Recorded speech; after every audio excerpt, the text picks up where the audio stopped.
This is Dolany TV, ladies and gentlemen. Good afternoon and welcome back to another edition of Edmonton Oilers discussion here on the channel today.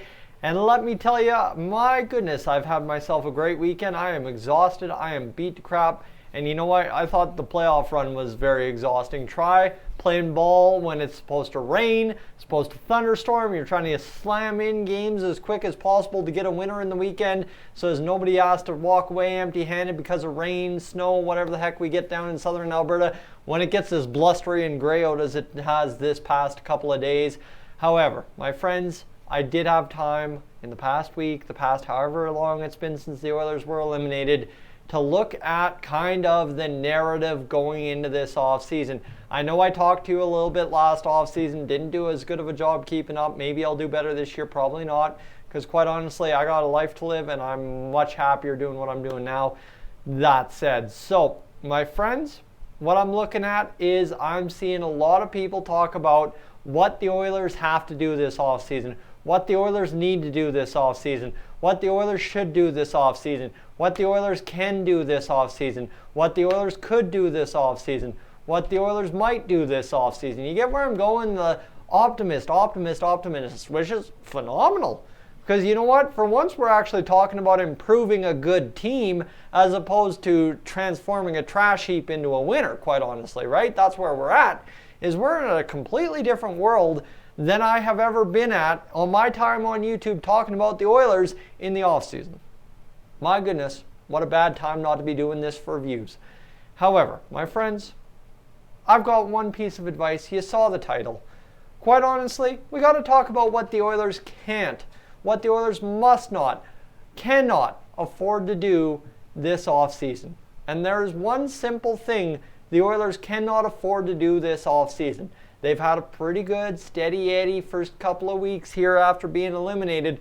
But the number one thing the Oilers can't afford to have happen this offseason is bulletin material for the media, bulletin material for other fan bases, and bulletin material that is not at all in a positive direction as this team is actually finally trending in for once, right?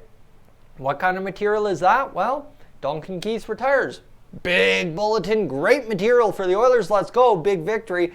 And then you go blow it on some other old, slow, stupid person we don't need on the team kind of thing. Not calling Keith stupid, not calling him a not needed on the team kind of thing. But you get where I'm going, right? Somebody that everybody will be up in arms about getting. That's what I'm saying. Just don't do anything dumb. Don't allow anything you do to be perceived as dumb. Yes, I understand there's always going to be the morons out there that you could give them $1 million and tell them, hey, do whatever the heck you want with this, but I'm going to do my thing, and they'd still be complaining. I get it. Trust me, I've done this long enough. However, my friends, you just cannot afford, if you're the Oilers, to continue to give bad bulletin material to the media, other fan bases, and whoever the heck else cares about what you're doing. My friends, simple as that. Anyway, if it isn't 120K wins, if it isn't gray and raining sideways and cooler than 20 degrees where you are, go out, enjoy your afternoon, enjoy your evening, get out on the patio. I don't know how well you can see it in this light, but I'm a little bit more red than I typically am. Go get some sun like I did this weekend, touch some grass, and enjoy a week where it should be, simply put, a pretty light week on Oilers news. I'm Tyson, this is Dolany TV, up on Outta Here.